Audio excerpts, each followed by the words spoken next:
10 taon na ang nakalipas nang unang nagtagpo sina Ara at David sa kanilang trabaho sa Maynila. Si David noon ay isang masipag at ambisyosong project manager sa isang abalang construction company. Araw-araw, hawak niya ang mga blueprint, nagmamadali sa mga deadline, at nakikipagpulong sa mga engineer at kontraktor para siguraduhing maayos ang bawat proyekto. Samantala, si Ara naman ay isang talentadong interior designer. Siya ang nagbibigay ng buhay at kulay sa mga gusaling ipinapatayo ng kumpanya ni David. Kung si David ang nagtatayo ng istruktura, si Ara naman ang nagbibigay dito ng kaluluwa. Sa gitna ng amoy ng pintura, alikabok ng semento at ingay ng mga martilyo, doon nagsimula ang kanilang kwento. Parang may biglang spark sa pagitan nila. Hindi man nila agad inamin, pareho nilang naramdaman na may kakaibang koneksyon sa unang pagkakataon na nag-usap sila. Unti-unting lumalalim ang kanilang samahan, hanggang sa dumating ang araw na hindi na nila kayang itago ang nararamdaman. Nagmamahalan sila. At hindi nagtagal, nagpakasal sila sa isang simpleng seremonya sa isang maliit na garden sa Batangas. Isang araw na puno ng sikat ng araw, tawanan ng pamilya at ang pangakong panghabang buhay. Sa mga unang taon ng kanilang pagsasama, para silang nasa isang magandang panaginip. Ang bawat araw ay puno ng saya, lambingan at mga bagong pangarap. Parang makukulay na pintura ang bawat alaala nila. Masigla, maliwanag at puno ng pag-asa. Pagkatapos ay dumating ang pinakamagandang biyaya sa kanilang buhay. Isang munting sanggol. Pinangalanan nila itong Ethan. Ang maliit na batang yon ang naging sentro ng kanilang mundo. Ang dati nilang tahimik na apartment ay napuno ng tawa, iyak ng sanggol at amoy ng baby powder. Sa bawat gabi na hawak nila ang kanilang anak, pakiramdam nila ay kompleto na ang kanilang pamilya. Habang lumalaki si Ethan, patuloy namang umaangat ang karera ni David sa industriya ng construction. Unti-unti siyang nagiging kilala bilang isa sa mga pinaka-inaasahang project manager sa kanilang kumpanya. Samantala, matapos ang maternity leave, nagsimula namang bumuo si Ara ng sarili niyang freelance interior design business.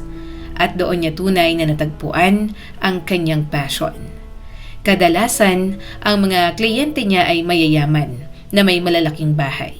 Ngunit walang kaluluwa ang mga espasyo. Trabaho ni Ara ang gawing tahanan ang mga ito. Sa pamamagitan ng kanyang talento, mga kulay ng pintura, mural sa mga dingding at mga detalyeng artistiko, nabibigyan niya ng buhay ang mga malamig at walang personalidad na silid. Para kay Ara, bawat proyekto ay parang isang kwento na kanyang ipinipinta. Nanirahan sila sa maliit ngunit komportableng apartment ni David malapit sa lungsod. Hindi ito marangya, ngunit puno ito ng mga alaala. Dito unang gumapang si Ethan. Dito sila nagdiwang ng mga simpleng birthday. Dito rin sila madalas maghapunan habang nanonood ng TV at nagtatawanan. Maraming beses nang inimbitahan ng ina ni David na si Brenda ang pamilya na lumipat sa kanyang malaking bahay sa isang tahimik na subdivision sa labas ng lungsod. Si Brenda ay isang babaeng may mainit na ngiti at natural na kakayahang maging komportable ang sinumang kausap niya.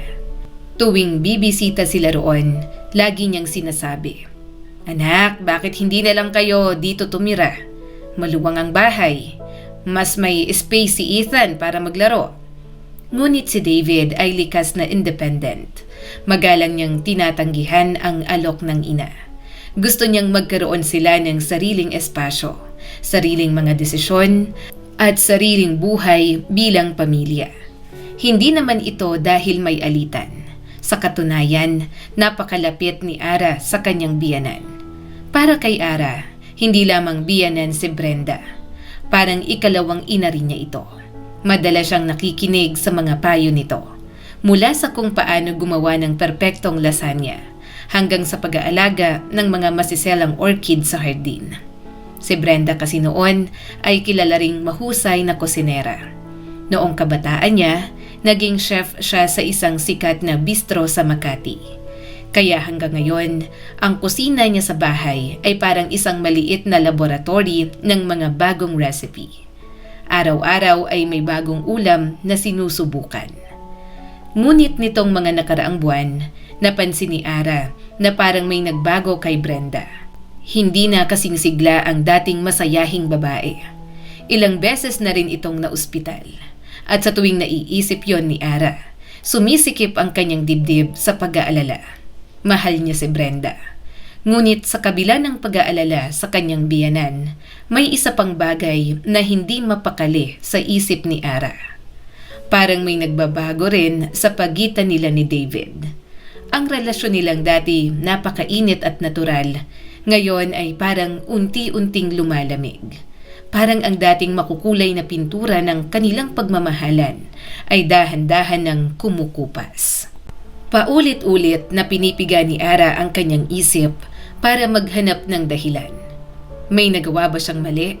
May problema ba sa trabaho? May iba na bang babae? Pero wala naman siyang makita. Walang malalaking away, walang paratang, walang malinaw na pagtataksil. Ang meron lang ay isang tahimik na distansya na unti-unting lumalawak sa pagitan nila. Sa gabi, kapag tulog na si Ethan at tahimik ang buong bahay, madalas kausapin ni Ara ang sarili. Normal lang to, bulong niya. Lahat ng mag-asawa dumadaan sa ganitong yugto. May mga panahon talagang mahirap, lilipas din to. At sa totoo lang, wala namang ginagawa si David na magbibigay ng malinaw na dahilan para pagdudahan siya. Pero sa kabila ng lahat, may malalim na lungkot na nakaupo sa dibdib ni Ara. Isang pakiramdam na parang may mahalagang bagay na dahan-dahang nawawala sa kanilang buhay. Pagkatapos ay dumating ang araw na parang isang malakas na alarm bell sa tahimik nilang mundo. Malapit na ang kaarawan ni Brenda. Isang mahalagang milestone birthday. Kaya ibinuhos ni Ara ang kanyang oras sa paghahanap ng perpektong regalo. Nagbasa siya ng mga online catalog. Pumunta siya sa iba't ibang appliance store sa mall. Pagkatapos ng mahabang pag-iisip, napili niya ang isang high-end na kitchen mixer. Alam niyang matutuwa si Brenda. Para sa isang taong mahilig magluto, yon ang perpektong regalo. Ngunit ang hindi inaasahan ni Ara ay ang sinabi ni David isang umaga. Alis ako ng mas maaga papunta kay Mama, sabi nito. Napakunot ang noo ni Ara. Anong ibig mong sabihin? Tanong niya. Excited na excited si Ethan na batiin si Lola. Gumawa pa siya ng drawing at nag-memorize ng tula. Pwede naman niyang ibigay yun sa ibang araw, putol ni David. Malamig ang boses nito, halos walang emosyon. Ngunit hindi pa doon natapos ang sorpresa. Habang naghahanda na silang umalis ng bahay, bigla pang sinabi ni David ang isang bagay na lalo pang nagpagulo kay Ara. Ara, magkasundo tayo sa isang bagay. Ako na lang ang magbibigay ng regalo kay Mama mula sa ating dalawa. Ikaw? Hindi ka na papasok sa bahay. Parang natigilan si Ara. Ano? Nauutal niyang tanong. Bakit hindi ako papasok? Bakit ako maghihintay sa labas? Napabuntong hininga si David. Ako na lang ang papasok. Babatiin ko siya. Tapos maghintay ka na lang sa kotse. Hindi sa kalye. Sa loob ng kotse. Hindi ba pwedeng gawin mo na lang tong simpleng bagay para sa akin? Sandaling natahimik ang lalaki. Halatang naiinis. Siyempre kaya ko, sagot ni Ara. Pero halata ang pagkalito sa kanyang boses. Pero hindi ko maintindihan kung bakit hindi ko pwedeng batiin si Mama Brenda.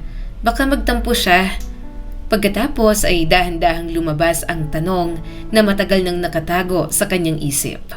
May tinatago ka ba sa akin? Sandaling nabitin ng hangin sa loob ng kotse. Pagkatapos ay tumawa si David. Isang mapait at sarkastikong tawa. Siyempre may tinatago ako, sabi niya. May 5 akong girlfriend sa loob ng bahay ni Mama. Lahat sila nakaupo sa hapag. Napailing siya. Huwag ka nang magdrama. Hindi lang magandang pakiramdam ni Mama. Tinawagan ko siya kanina. Wala raw siyang energy para sa bisita. Kahit sino, hindi niya inimbitahan. Ngunit hindi pa rin mapakali si Ara. Hindi naman pwedeng hindi ako dumaan kahit sandali lang. Mahina niyang sabi. Walang dahilan para pumasok ka. Matigas na sagot ni David. Ayaw ka niyang makita. Malinaw ba yon? Napahigpit ang labi ni Ara. Hindi masyado, sagot niya. Pero kung ayaw talaga niyang tumanggap ng bisita, napabuntong hininga siya. Sige, maghihintay na lang ako sa labas. Ilang bahay pa ang layo mula sa bahay ni Brenda nang iparada ni David ang sasakyan. Hindi yon nakaligtas sa mata ni Ara. Napansin niyang parang sinadya nitong huwag iparada mismo sa harap ng bahay ng kanyang ina. Pagkababa ng sasakyan, mabilis na naglakad si David papunta sa bahay ni Brenda, habang si Ara ay naiwan sa loob ng kotse. Tahimik, mag-isa. Habang naghihintay, unti-unting sumisikip ang dibdib niya. Parang may kung anong hindi maipaliwanag na kaba na dahan-dahang gumagapang sa kanyang puso. Lumipas ang ilang minuto dahil sa inip at gusto ring iunat ang kanyang mga paa. Nagpa siya si Ara na bumaba ng sasakyan. Tahimik ang buong subdivision. Naririnig lamang ang mahinang huni ng mga ibon at ang paggalaw ng mga dahon ng puno sa banayad na hangin. Habang naglalakad siya malapit sa bakuran ng bahay ni Brenda, napansin niya ang isang bagay na bago. Sa ilalim mismo ng bintana ng kusina ay may bagong tanim na mga bulaklak. Makukulay na tila kakatanim lamang. Napangiti si Ara ng bahagya. Naalala niya kung gaano kahilig si Brenda sa mga bulaklak. Bukod sa pagluluto, isa pa yon sa pinakamalaking hilig ng kanyang biyenan. Marahan siyang lumapit sa flower bed. Hinahangaan ang mga sariwang talulot na may maliliit pang patak ng hamog. Habang nakatingin siya sa mga bulaklak, biglang may narinig siyang boses mula sa loob ng kusina. Nanggagaling ito sa nakabukas na bintana. Boses yon ni Brenda at tila punong-puno ng pagtataka. Ano ang sinasabi mo, David? Sabi ni Brenda. Hindi maaaring totoo yan. Si Ara, palagi siyang magalang at maayos na babae. Sigurado ka ba? Hindi ka nagkakamali? Naniga si Ara sa kinatatayuan. Sumunod ang boses ni David. Malinaw, direkta. At huwag kang masyadong magulat, ma. Sagot niya. 100% akong sigurado. Walang pag-aalinlangan sa boses nito. Mas madalas tong nangyayari kaysa sa iniisip mo. Lalo na kapag umaabot na ng 10 taon ang pagsasama ng mag-asawa. Maraming relasyon ang dumadaan sa krisis sa ganitong punto. Saglit na huminto si David bago muling nagsalita. Sa tingin ko, hindi rin kami nakaligtas doon. Pakiramdam ni Ara ay tumigil ang paghinga niya. Alam mo ba kung gaano ako nasaktan nang malaman ko na may iba siyang lalaki? Patuloy pa ni David. Sa totoo lang, iniisip ko na rin mag-file ng annulment. Dahil doon kaya hindi ko siya dinala ngayon. Napasapo si Brenda. Diyos ko, bulalas nito. Napakasama naman yan. Sa labas ng bahay, si Ara ay tila naging ugat ng isang matandang puno. Hindi siya makagalaw. Hindi siya makapagsalita. Ang hangin sa kanyang dibdib ay tila nawala. Sa loob ng kanyang isip ay umuugong ang isang tanong. Anong sinasabi ni David? Paano ako magkakaroon ng ibang lalaki? Ni isang pagkakataon, wala akong ginawa para pagdudahan niya ang katapatan ko. Bigla siyang nakaramdam ng matinding pagnanais na pumasok sa bahay. Gusto niyang buksan ang pinto at isigaw. Bakit ka nagsisinungaling? Ngunit pinigilan niya ang sarili. Isang malamig na alon ng pagpigil sa sarili ang bumalot sa kanya. Dahan-dahan siyang umatras mula sa bintana. Tahimik, hindi halos humihinga. Ang tibok ng kanyang puso ay parang tambol na bumabangga sa kanyang dibdib. Pagkatapos ay bumalik siya sa sasakyan.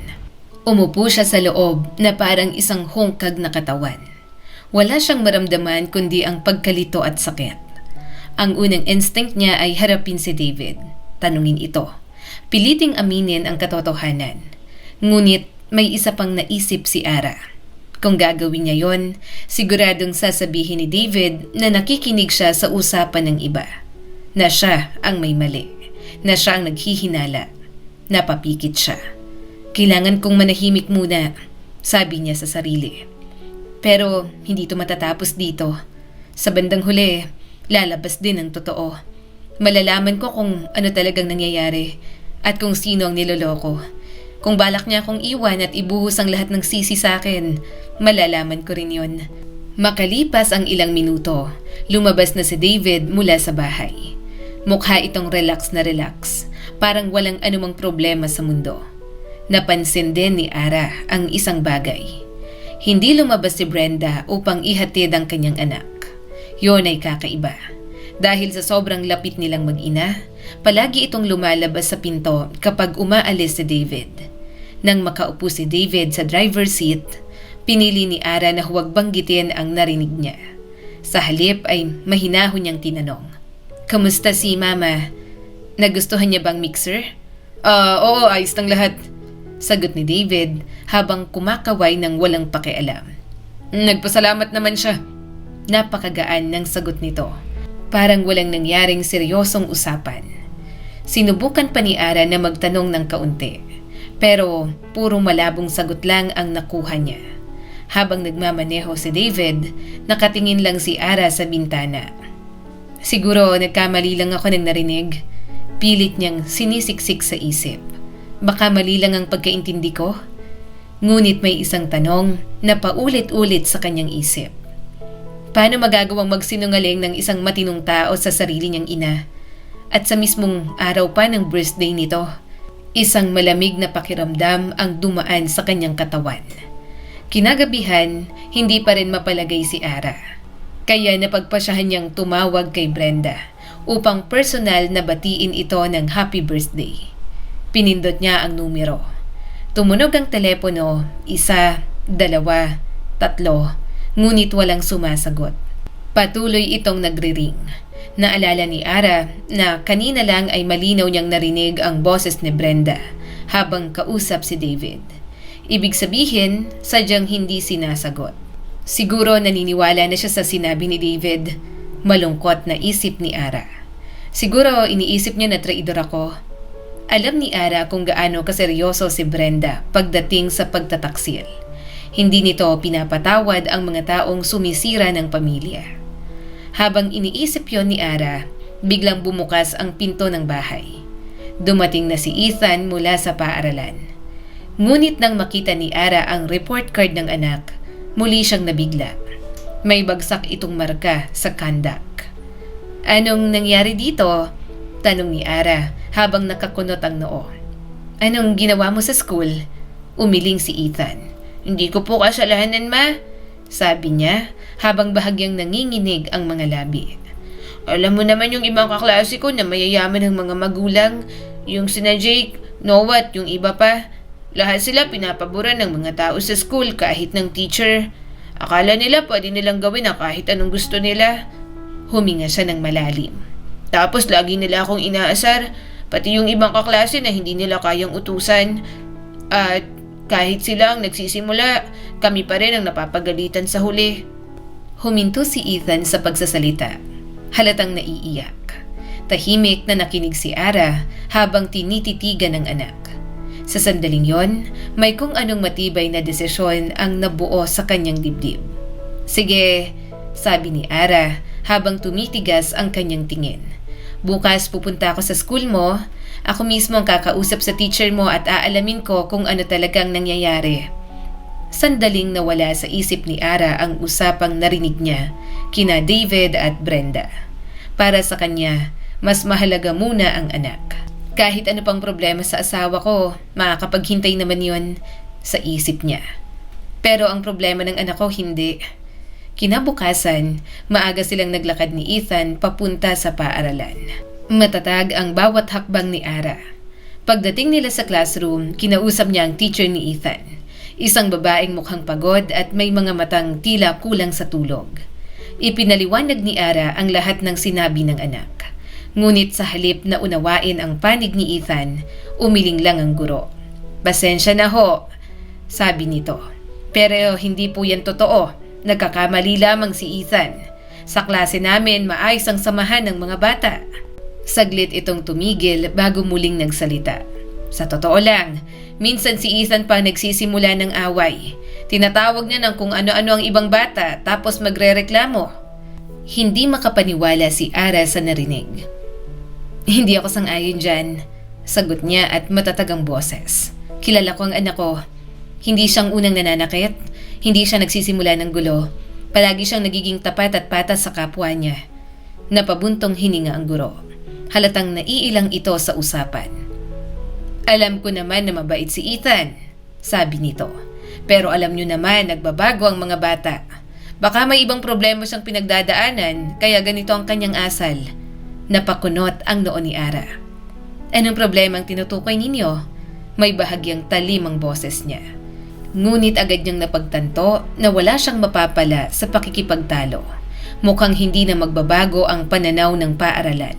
Kaya marahan niyang sinabi, kung magpapatuloy ito, mapipilitan kaming ilipat si Ethan sa ibang school. Sandaling natahimik ang guro. Pagkatapos ay bahagyang lumambot ang boses nito.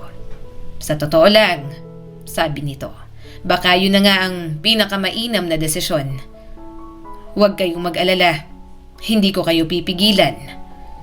Bibigyan ko pa ng magandang recommendation ang anak ninyo. Umalis si Ara sa paaralan na lalong mabigat ang pakiramdam. Parang bawat hakbang niya palabas ng gate ay may kasamang bagong problema. Hindi pa sapat ang gulong nangyayari sa kanyang personal na buhay. Ngayon, pati ang anak niya ay may pinagdadaanan din. Si Ethan na dati ay isang halimbawa ng mabuting estudyante ay tila nahihirapan na ngayon sa paaralan. Ano nang gagawin ko ngayon?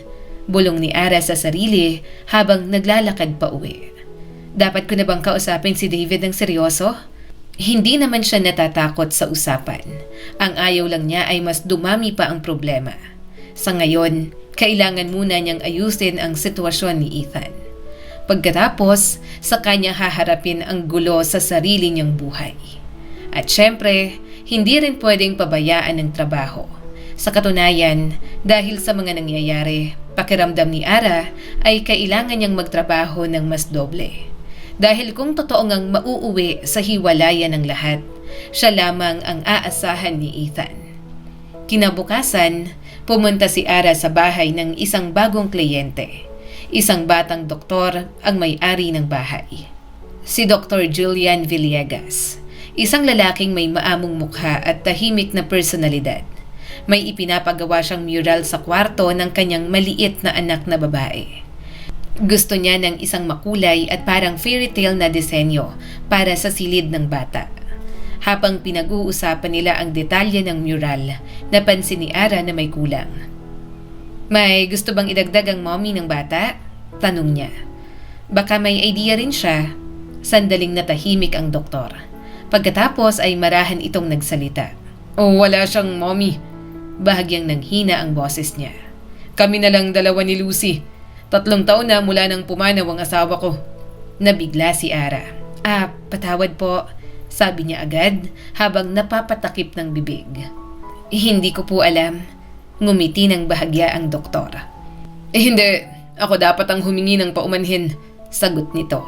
Dapat sinabi ko na agad. Pero huwag kang mag-alala. Nakapag-adjust na kami. Nasanay na rin kaming dalawa lang. Sinimulan ni Ara ang kanyang trabaho. Mabilis at maayos ang galaw ng kanyang brush sa dingding. Habang nagpipinta, nag-usap sila ni Dr. Villegas tungkol sa mga simpleng bagay, trabaho, mga bata at araw-araw ng buhay. Napansin ni Ara ang bahagyang lungkot sa mukha ng doktor tuwing nababanggit ang kanyang asawa.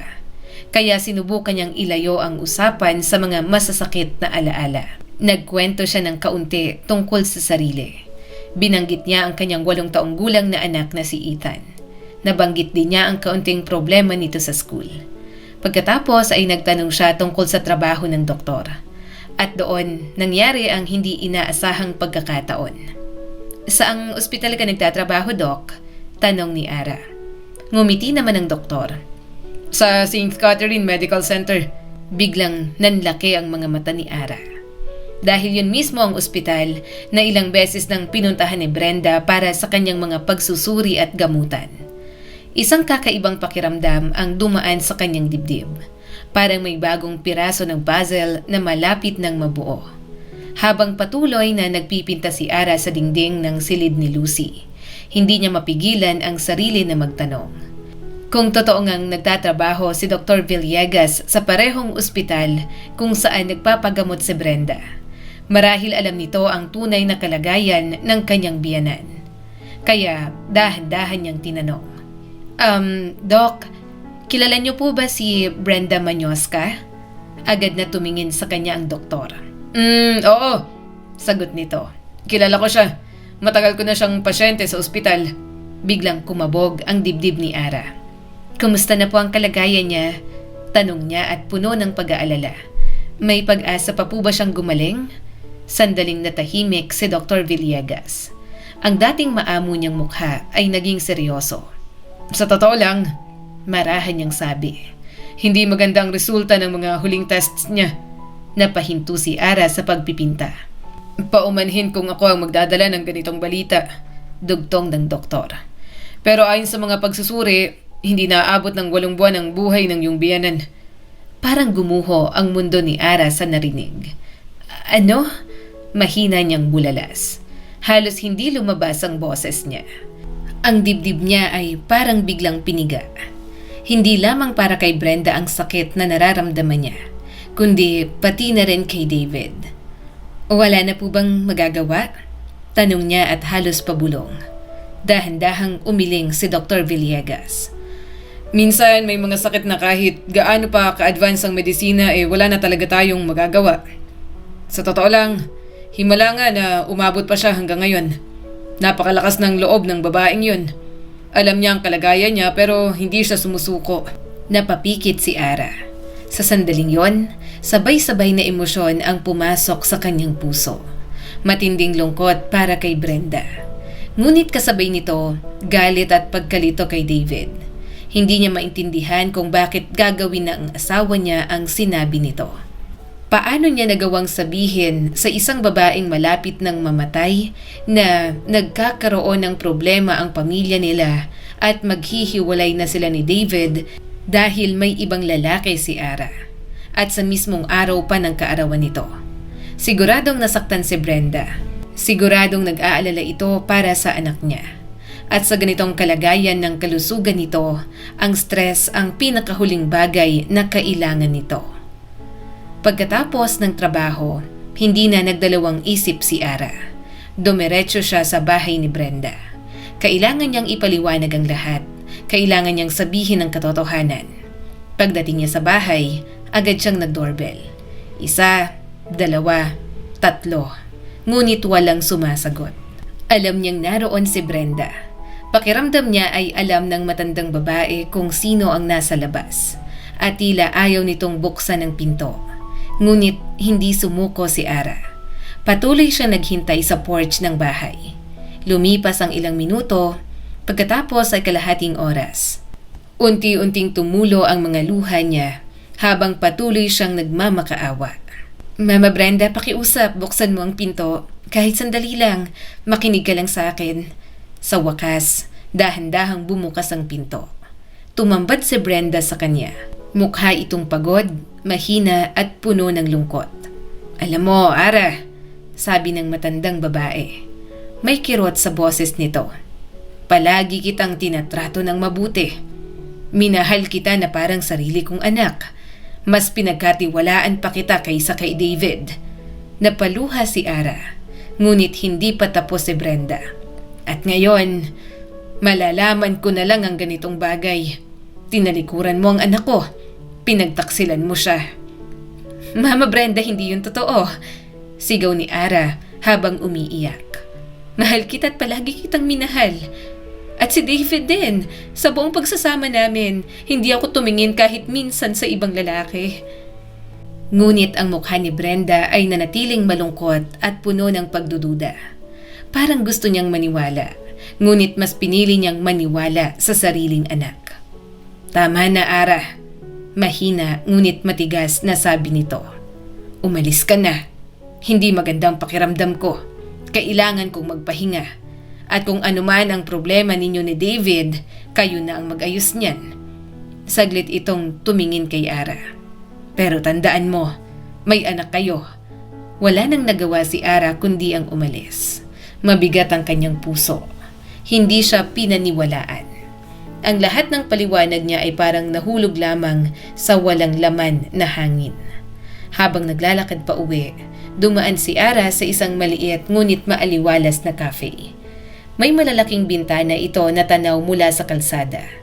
Habang naglalakad, biglang napahinto ang kanyang paghinga. Dahil sa loob ng cafe, nakita niya si David. Nakaupo sa isang maliit na mesa. At sa harap nito ay isang babae. Maganda, mas bata kaysa kay Ara. Magkahawak ang kanilang mga kamay sa ibabaw ng mesa. Magkadikit ang kanilang ulo habang nagtatawanan. Parang isang masayang magkasintahan. Sa sandaling yon, parang nabasag ang natitirang katahimikan sa loob ni Ara. Isang malamig na katotohanan ang dahan-dahang bumaba sa kanyang isip. Ibig sabihin, may iba talaga siya. At ang kasinungalingan na sinabi niya sa kanyang ina, biglang nagkaroon ng nakakatakot na paliwanag. Naalala ni Ara ang isang bagay. Ilang taon na ang nakalipas, inilipat ni Brenda ang pagmamayari ng bahay sa pangalan ni Ara. Ginawa yon ng matandang babae dahil mahal na mahal niya ang kanyang manugang. Hindi rin ito masyadong nagtitiwala sa mga lalaki. At gusto rin itong masiguro na may maiiwan para sa kanyang apo na si Ethan. Alam yon ni David. Alam niya ang laman ng testamento ng kanyang ina. At ngayon, ang lahat ay nagsimulang magdikit-dikit sa isip ni Ara. Kung mapapaniwala ni David si Brenda na si Ara ang may kasalanan, kung mapapaniwala niya itong taksil ang kanyang asawa, posibleng baguhin ni Brenda ang kanyang testamento at aalisin ang pangalan ni Ara sa mana. Pagkatapos, madali na para kay David na makipaghiwalay at pakasalan ang babaeng kasalukuyang kaharap niya sa coffee shop. Isang mas batang babae na puno ng sigla at kabataan. Habang nakatayo si Ara sa labas ng cafe, pakiramdam niya ay parang lumamig ang buong mundo. Ang maghintay pa hanggang gabi para komprontahin si David sa bahay, parang wala ng saysay. Alam ni Ara na kung hihintayin pa niyang makauwi si David bago siya komprontahin, wala rin mangyayari. Siguradong itatanggi lang nito ang lahat. Babaliin ang kwento at sa huli, siya pang lalabas na silosa at baliw na asawa. Ngunit sa sandaling yon, may biglang sumiklab na mapusok na tapang sa loob niya. Isang desisyon na hindi niya pinag-isipan ng matagal.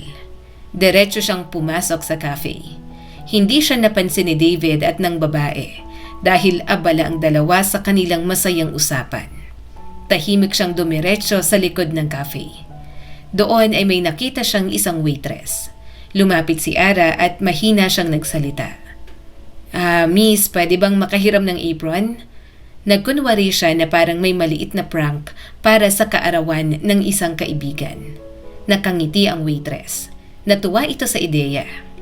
Sige po, sagot ng babae. Mabilis na sinuot ni Ara ang apron. Sa loob ng kanyang dibdib ay malakas na tumitibok ang puso niya. Parang tambol na nagmamadali.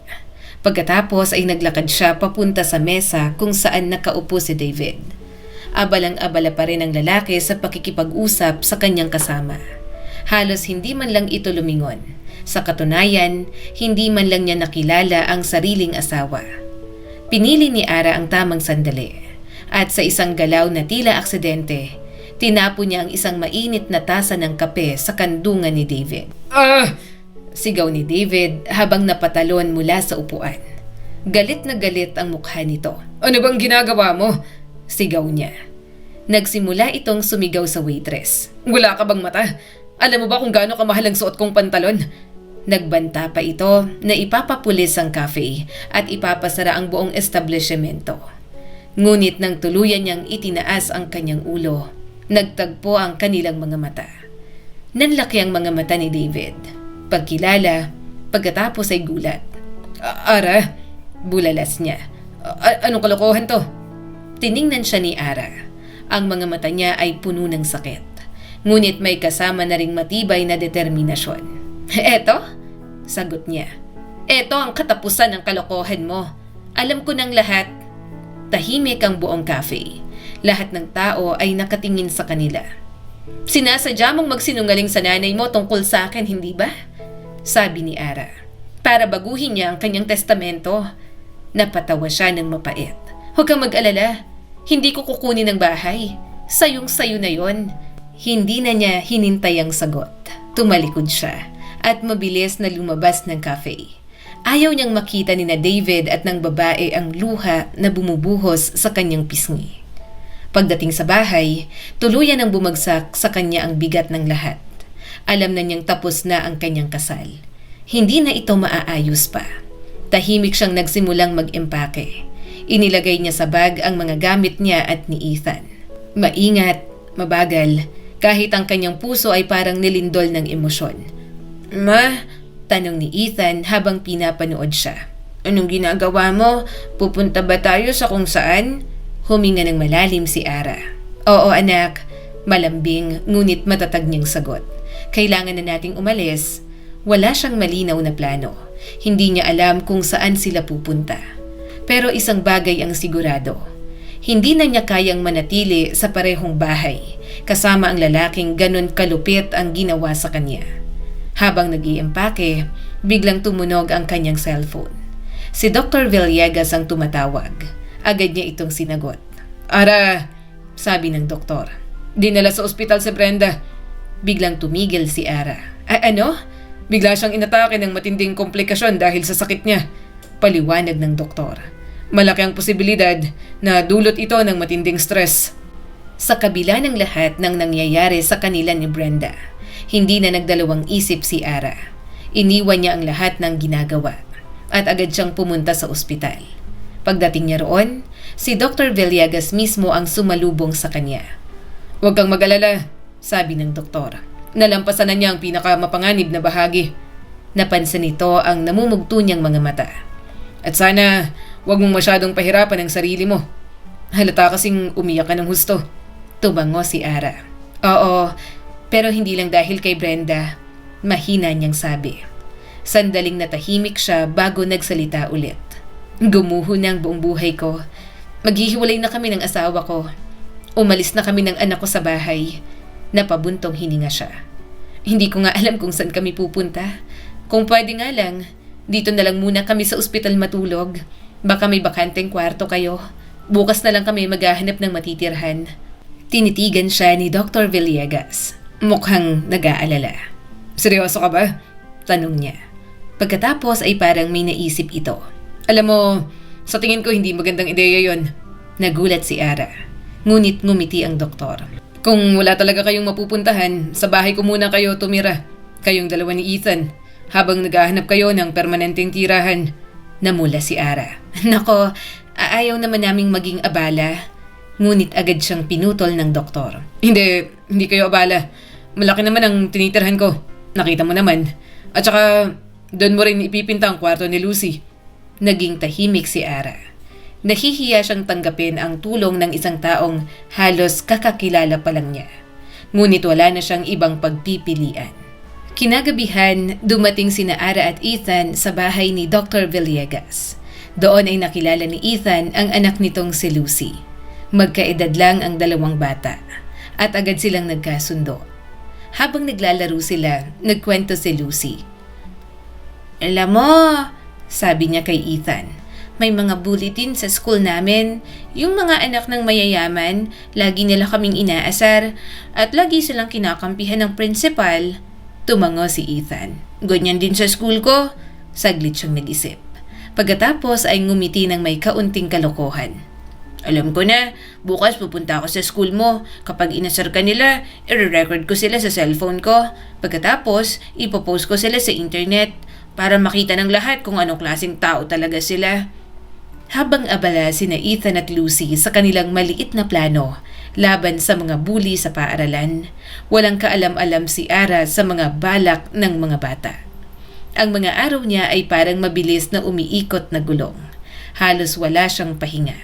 Sa umaga, pumupunta siya sa ospital upang dalawin si Brenda. Sa tanghali, ipagpapatuloy niya ang pagpipinta at pagde-decorate ng kwarto ni Lucy. At sa gabi, Inaasikaso niya ang mga papeles para sa annulment. Sa kabilang banda, tila walang pakialam si David sa pag-alis ng kanyang asawa. Ni hindi man lang siya naapektuhan nang matanggap niya ang annulment papers na ipinadala ni Ara. Sa katunayan ay masaya pa nga siya. Sigurado siya na dahil sa nangyari, babaguhin ng kanyang ina ang testamento. At sa sandaling mangyari yon, mapupunta sa kanya ang bahay ni Brenda. Plano niyang ibenta ito at sa perang makukuha ron, naisip na niya ang kanyang magiging buhay. Magbabakasyon sa mamahaling resort, babiyahe sa ibang bansa. Mga mamahaling alahas at regalo para sa kanyang bagong girlfriend.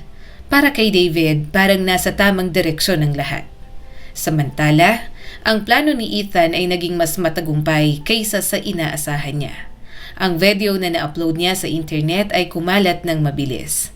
Maraming tao ang nakakita kung paano inapi ng ilang mayayamang estudyante ang kanilang mga kaklase. Dahil sa malaking ingay na dulot nito, napilitan ng pamunuan ng paaralan na kumilos. Ang prinsipal ay tinanggal sa pwesto at pinalitan ng isang mas maunawaing leader. Sa loob ng ilang linggo, si Ethan ay naging parang maliit na bayani sa kanilang paaralan. At kahit papaano, nakatulong yon sa kanya na malampasan ang mahirap na sitwasyon sa kanilang pamilya. Kahit matapang siyang nagpapakita sa iba, sa loob niya ay nag-aalala pa rin siya sa paghihiwalay ng kanyang mga magulang. Ang proseso ng annulment ay naganap ng tahimik. Sa huli, walang nakuha si Ara na settlement. Ngunit hindi yun mahalaga sa kanya. Para sa kanya, ang pinakamahalaga ay ang katotohanan na natapos na ang isang yugto ng kanyang buhay. Isang yugto na puno ng kasinungalingan at pagtataksil. Ngayon ay handa na siyang magsimulang muli. At sa kanyang puso, unti-unti nang sumisikat ang isang bagong pag-ibig. Parang pagsikat ng araw matapos ang mahabang gabi.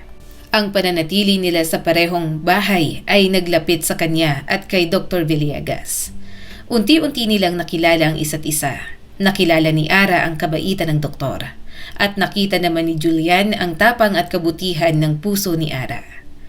Isang gabi, habang tahimik silang nag-uusap sa sala, matapos nang matulog ang mga bata, naglakas loob si Julian. Ara, sabi niya, may kaunting kaba sa boses nito.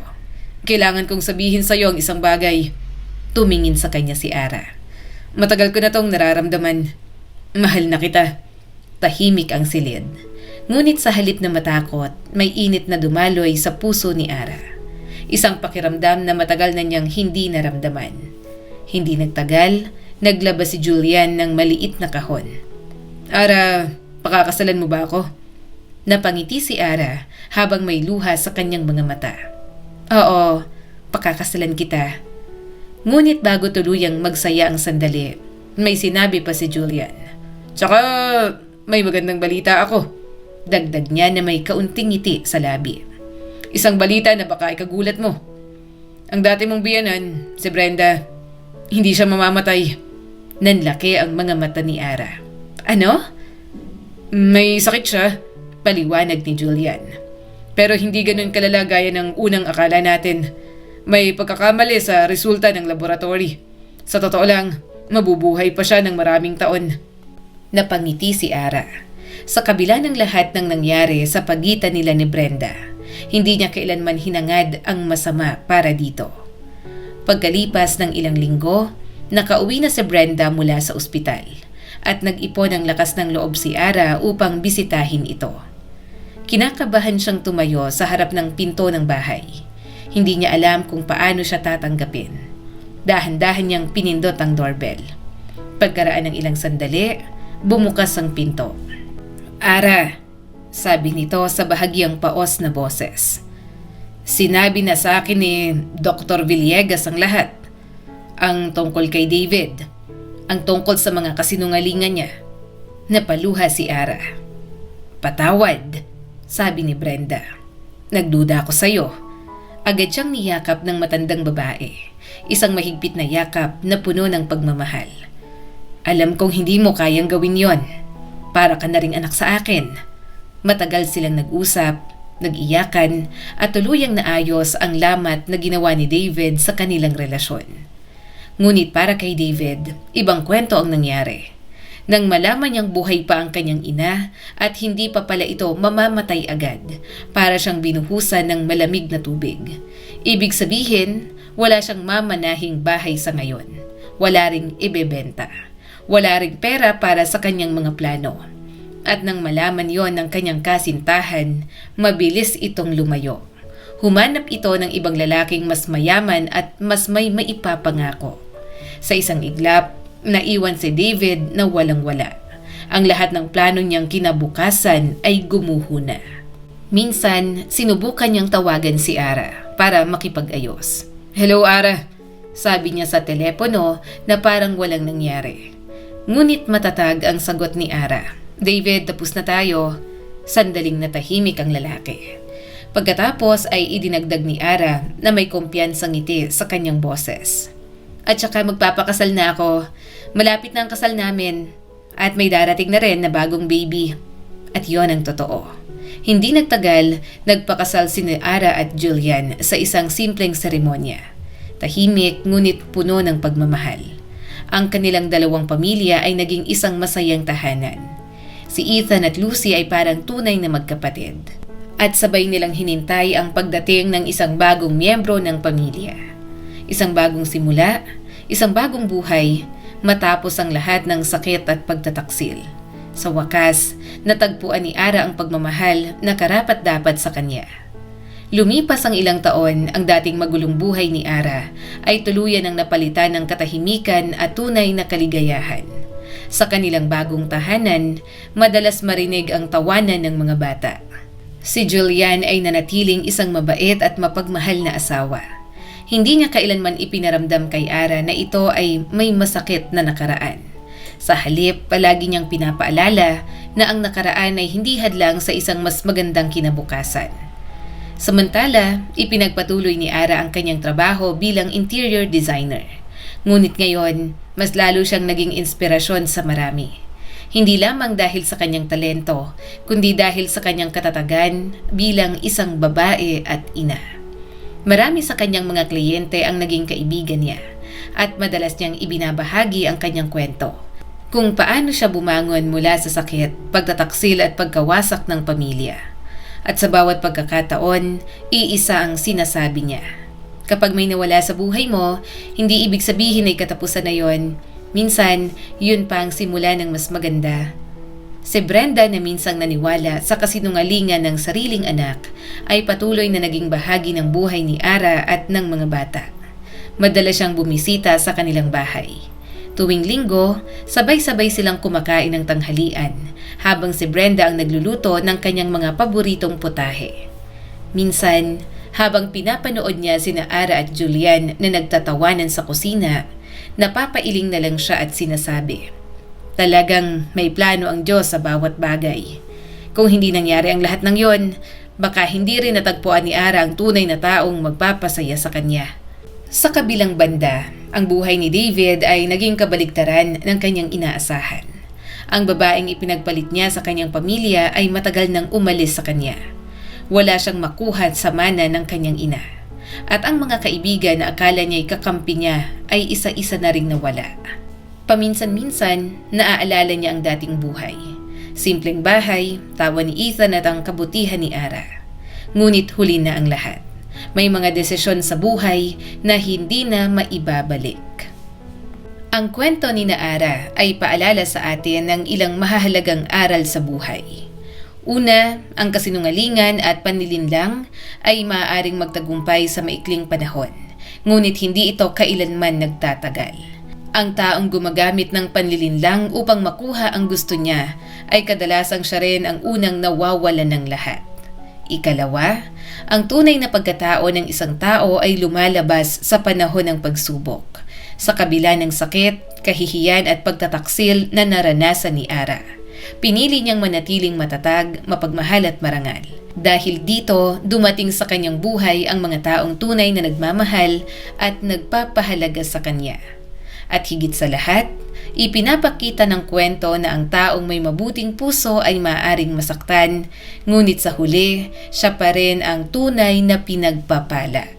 Muli, ako po si Skylar Groho at sana may bago na naman kayong natutunan sa kwento natin ngayon.